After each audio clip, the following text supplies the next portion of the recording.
Drone દીદી મહિલાઓના હાથમાં હવે ડ્રોન ટેકનોલોજીની કમાન। ગુજરાતની 58 ડ્રોન દીદીએ માત્ર 9 માસમાં જ 8000 એકરથી વધુ જમીનમાં ડ્રોનથી દવાનો છંટકાવ કર્યો। રૂપિયા 24.66 લાખથી વધુની આવક મેળવી છે।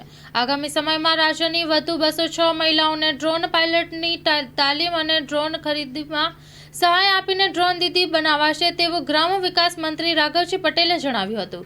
ભારતમાં ખેત પદ્ધતિઓ અને ટેકનોલોજીના સહારે સમૃદ્ધ બનાવીને દેશનો ખેડૂતો વધુ આવક મેળવતો થાય તે માટે વડાપ્રધાન નરેન્દ્રભાઈ મોદીએ અનેકવિધ નવતર પહેલ કરી છે। ખેડૂતોની સાથે સાથે જ ગ્રામ્ય વિસ્તારની બહેનો પણ પગભર થઈને સ્વનિર્ભર બની શકે તેવા શુભ આશય સાથે વડાપ્રધાને નમો ડ્રોન દીદી યોજનાની પ્રેરણા આપી હતી। નમો ડ્રોન દીદી યોજના એ મહિલા સશક્તિકરણ અને કૃષિ ક્ષેત્રે ક્રાંતિ લાવવાની એક મહત્વાકાંક્ષી પહેલ છે, જેનો લાભ મેળવીને આજે ગ્રામ્ય વિસ્તારની અનેક મહિલાઓ ડ્રોન દીદી બની છે।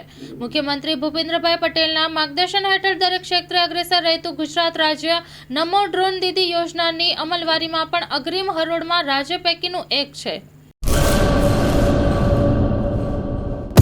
લોન પર ફોન 15 વર્ષ જૂનું ગુરુ મોબાઈલ એન્ડ ઇલેક્ટ્રોનિક્સ।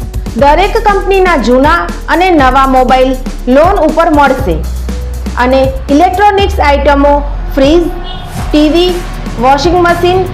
ગુરુ મોબાઈલ એન્ડ ઇલેક્ટ્રોનિક્સ સંતોષી માતાના મંદિર પાસે અને અમારી અન્ય બ્રાન્ચ ગુરુ મોબાઈલ પોઈન્ટ આભા હોટલ નીચે પેટ્રોલ પંપ સામે ભુજ।